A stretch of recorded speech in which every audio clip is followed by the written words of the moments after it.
Ассалаумағалейкум, мен құрметті көрермендерім, қалайсыздар? Мінекей әбет кейін інім жеп кетті. Әбет кейін өзім шаруамен қалаға барып келдім. Қазір өзім жайып жүрмін.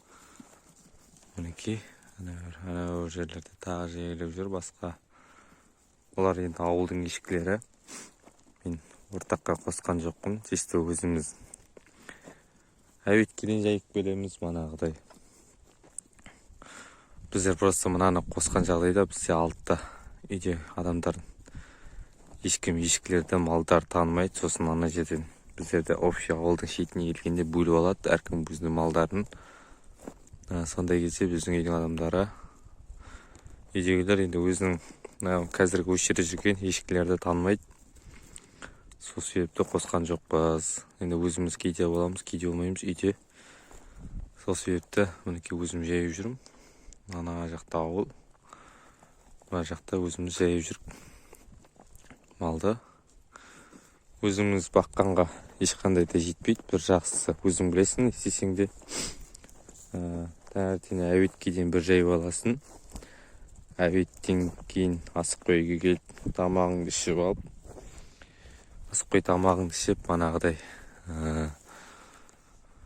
демалып бір сағаттай содан кейін қайтадан алып шыға аласың. Енді өзің еркіңде барлығы, өзің малың болғасын, өзің шығатын болғасын. Ал енді общий қылып бір бағатын болсаң, уже таңертеңнен кешке дейін бағуға тура келеді. Әбетте де даладан ішесің, тағы басқасын тағы еше. Ол жерде общий алғанда, общий ауылдың малын баққан, енді әркімнің барлығының малына жауап бересің. Құттай бірден болып болса, сол соңында бір жағынан соның барлығын ойлап қосқан жоқпыз. Өзіміз бағып жүрік барлығын. Мінекей жайылымда жүр. Осы шөптерді жеп жатыр. Енді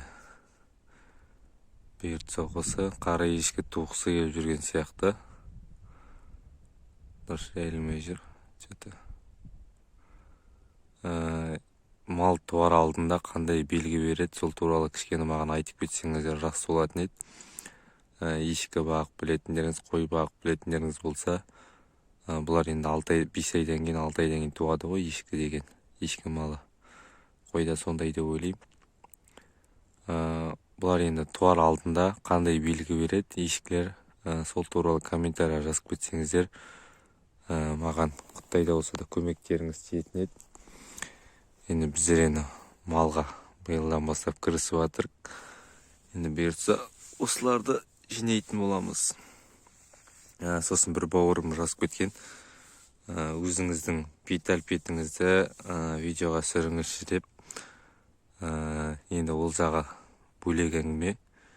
Мен өз-өзімді видеоға түсіруге ұялам. Бір түрлі сияқты енді бізге дейтін өз-өзімізді видеоға түсіріп, ешкілермен бірге. Біз енді ондай алып батқан блогер емес, тағысын бірдеме емес. Біздер жай ғана өзіміздің қолда бар малдарымызды, құстарымызды видеоға түсіріп, қолымыздан келгенше енді білетініміздің барлығын сіздерге жеткізіп жатырық. Білмегенімізді сіздерден сұрап жатыр. Енді ол жағына ренжімеңіздер, енді өзімнің бет-әлпетімді көрсете алмаймын. Әзірге осы видео. Тағы да сұрақтарыңыз болса, комментарий жазып кетіңіздер. Өзіме де WhatsApp-тан да жазуға болады. WhatsApp-тан жазсаңыздар өзім жауап беретін болам. Әзірге видео болса, келесі видеода көріскенше, біздер енді жайылымда жүргесін, жайылым туралы видео түсіріп жатқан жайым бар. Көк шөпке жайылған мал тез семіреді. Және үйде тұрған малдай болмайды. Сол себепті осылай жайып бастап жатыр. Өткеннен бері жайып жүруге болатын еді, бір-екеуін. Енді өткеннен бері жайып жүріп қой, жалпы енді шаруақтың айналасына манады. Ең бірінші мал ешкілерді алып келгенде үйдің қасына бастап жайдық. Көбісі жазып отырған, жай шеш деп. Үйдің қасына, шаруақтың қасына жайып, видеоға түсіріп сіздерге көп салған жоқпыз. Оның барлығын отчет беріп отырамыз ба деген сияқты.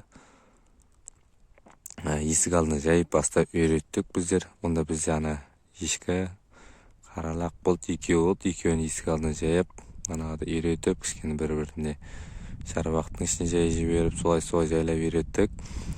Өзі ана іші шығыш келді, соларды жай үйреттік. Сосын мына қой мен қара ешкі келді, соларды ақ келгенде бастап шарбақтың айналасына жайып, манағыдай жем беріп үйретіп, кіргізіп шарбаққа сөйтіп үйреттік. Содан кейін өзі осылай міне далаға жайып жүріп, қара ешкі аналарға қарай кетіп жатыр. Ар жақта да қойлар жайылып жүр, соған қосылғысы келіп жүр. Әзірге видео осы. Келесі видеоға көріскенше комментарияға міндетті түрде сұрақтарың жазып кетіңіздер. Манағы мен айтқандарымды да жауап берсеңіздер жақсы болатын еді. Міне дала деген осы ар жақта ауыл. Үшеуі бұзылып тұрған. Кімнің жері екені үшеуі бұзылып тұр. Қалғанның барлығы дала. Әзірге осы. Келесі видеода көріскенше.